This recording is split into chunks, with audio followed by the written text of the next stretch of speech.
promotion pour cette prédication. Il s'agit d'un texte qui a pour titre la présentation de Jésus au Seigneur dans le temple de Jérusalem.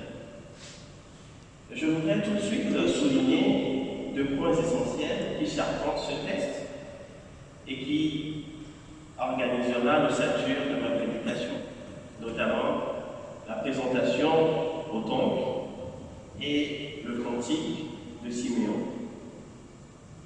D'abord, intéressons-nous au récit de la présentation au temple. Tout porte à croire que l'évangéliste Luc s'applique à décrire la proximité de Jésus au judaïsme, du moins à rappeler que Jésus s'inscrit dans la tradition de son peuple. Ce qui transparaît dans les versets 22 et 23, dont je venais de faire la lecture.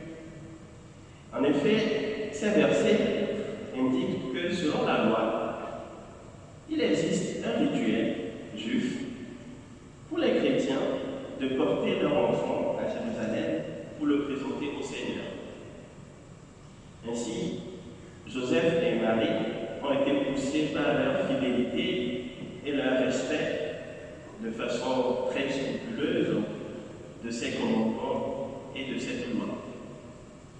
En outre, cela arrivait quand les jours de purification étaient accomplis et qu'il était possible d'en offrir des sacrifices.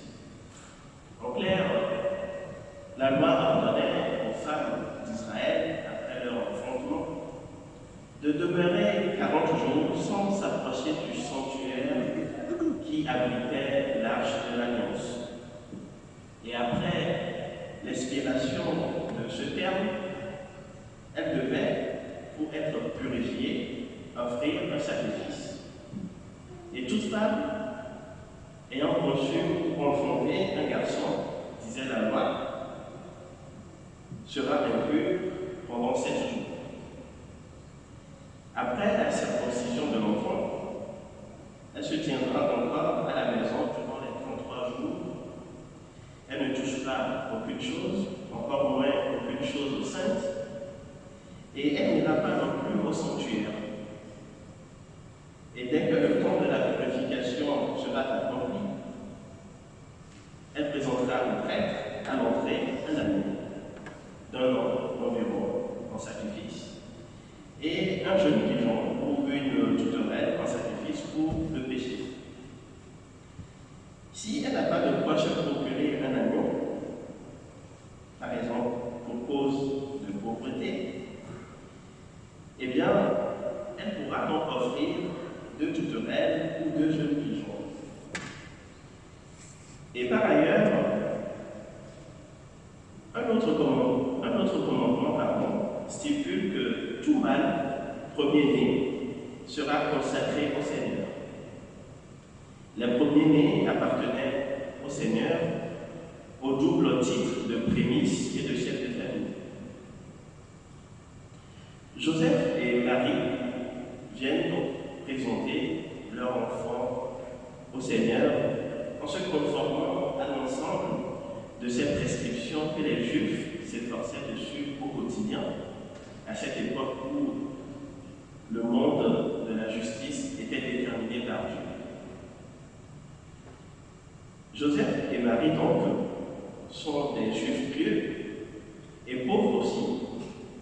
Et c'est pourquoi leur offrande, constituée par une paire de pigeons, est modique mais acceptable. C'est un couple quand même très spécial, faut-il peut-être le rappeler, si on s'en souvient des événements qui ont précédé la naissance de leur fils. Joseph est un homme intègre, droit, et a pris donc les femmes en toute connaissance de cause, et en se mettant, bien entendu, hors la loi, avec donc Marie, cette jeune fille enceinte, pas de lui, bien entendu. Et donc il a pris pour compagne. Et sa compagne, Marie, elle a aussi pris un risque vital au jeu de la loi, en disant, j'allais dire, un oui inouï, surprenant, étonnant, à une proposition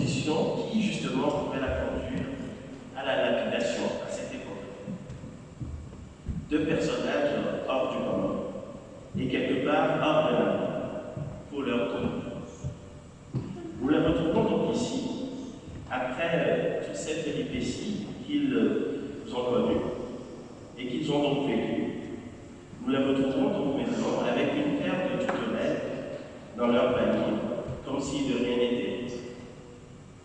Mais le Seigneur a décidé de ne pas les laisser s'endormir sur leur laurier et même en embuscade leur chemin. Notamment, les mettre en embuscade avec deux personnages dont on pourrait dire deux paroissiens, qui étaient justement au bout de leur temps. Et nous pouvons donc ici entamer une méditation sur le choix singulier de ces deux juifs, hors homme, hors père, opérés par Dieu au milieu d'un peuple plein de juifs pieux, j'allais dire. Rappelons toutefois que ce ne sont pas les prêtres qui ont donc accueilli Jésus, alors que la scène se passait au temple. Mais c'était plutôt un juif, Siméon, et une prophétesse, Anne. Il y a là sans doute une critique à adresser à ceux qui étaient parmi les responsables et qui n'ont pas donc accueilli Jésus au temple. Mais surtout, il y a là, chers bien-aimés, une invitation à être juste comme Siméon et à prier comme Anne pour reconnaître en Jésus le Messie de Dieu. Jésus est le Messie et la lumière qui éclaire les nations et les peuples. Nous avons donc ainsi le devoir et la responsabilité de nous montrer justes et pieux. Ensuite, dans la suite des versets, notamment dans les versets 25 jusqu'au verset 38, pratiquement, apparaît contre Simeon, dont je venais de faire cas, et dont la vie touchait au dernier terme. Il convient de préciser que Simeon est un juif pieux, une personne sage, de même que Anne, la prophétesse. Autant on le connaît très bien. Et depuis quelques années, il vit dans la prière et dans les sacrifices. Il ressent si fortement la présence de Dieu qu'il est persuadé de le voir avant de mourir et surtout de voir le Messie avant de mourir. Et de toute son âme, il en espère pour sa venue. Il était confiant, assez confiant. Et Simeon était poussé par le Saint-Esprit. En quelques mots, ou j'allais dire en quelques mots de Simeon, tout avait été dit. Et au cœur de notre texte apparaît ce qu'on appelle le cantique de Simeon, qui justement fait écho avec le cantique de Zacharie, donc le père de Jean-Baptiste. Et ce cantique de Simeon disait: Maintenant, Seigneur, tu laisses ton serviteur s'en aller en paix, selon ta parole. Car mes yeux ont vu ton salut que tu as préparé devant tous les peuples, lumière pour éclairer les nations et gloire d'Israël, ton peuple. Bien-aimé de Dieu, Simeon a accepté le salut du Seigneur. La tradition dit qu'en fait, Simeon, le vieux sage, était aveugle. On comprend donc différemment, j'allais dire, le sens des mots. Les yeux ont vu ton salut, pour mieux se représenter la chose. Et sa conclusion: maintenant, je peux mourir en paix. Simeon nous ouvre donc un chemin. Nous aussi, nous pouvons voir le salut comme lui. Nous pouvons aussi accomplir ce destin divin. Il a attendu durant des décennies pour aller vers cet accomplissement. Il a attendu des décennies pour aller vers cette promesse de Dieu. Mais ce qui est important de relever, c'est qu'il était resté fidèle.